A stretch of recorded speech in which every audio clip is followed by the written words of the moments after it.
बनाया गया, और गाय का मालिक बैल को, गौ वंश का मालिक बैल को बनाया गया, पशुओं का स्वामी सिंह को बनाया गया।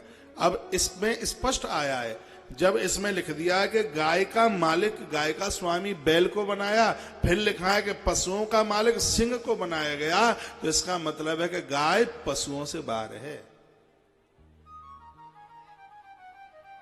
हाँ, गाय पशुओं से बाहर। पशु तो उसे कहते हैं जिसके अंदर ना समझी है। पशु वह है जिसकी अक्लमंद है, पशु वह है जो बना हुआ है। पशु की कई परिभाषाएं, आगे एक त्रिपुर दहान में पशुपति व्रत की कथा कही गई है।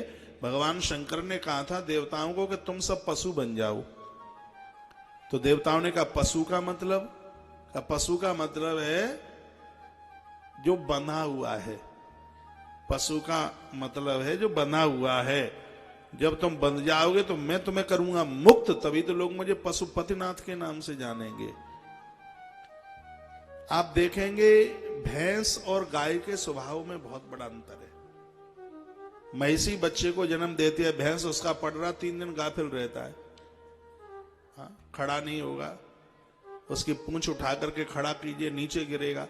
लेकिन गौ माता का बछड़ा जन्म लेते ही फुदकता है, संपूर्ण। मुझे कोई पूछे गाय क्या है, तो मैं कहूंगा कि सभी देवताओं को रहने के लिए ठिकाना है गाय।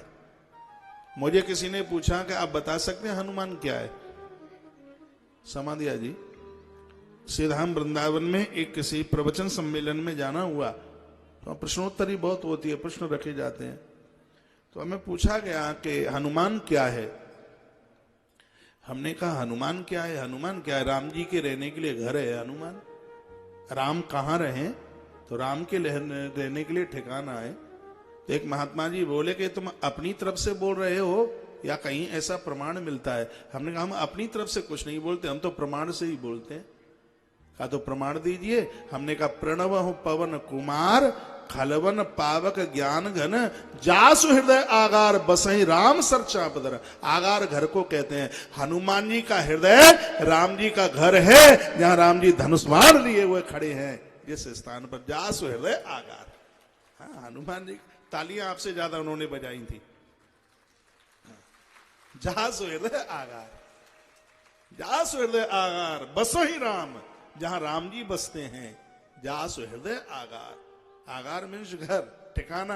राम जी का हृदय तो बस है राम, राम जी के बसने के लिए ठिकाना है, घर है। राम के रहने के लिए हनुमान जी का हृदय ठिकाना है, तो सभी देवताओं को रहने के लिए गौ माता का विग्रह एक ठिकाना है। स्पष्ट पद्म पुराण में लिखा है, जिसके गोबर में लक्ष्मी, जिस गौमूत्र में स्वयं गंगा, जिसके थनों में सातों समुद्र, जिसके ठाटे पर महादेव, जिसकी जिह्वा, जिसके सींगों पर अश्विनी कुमार, जिसकी जिह्वा पर वरुण देवता, और जिसकी जो सबसे बड़ी सूर्य केतु नाड़ी कहते हैं, जहां स्वयं भगवान सूर्य देवता वास करते हैं।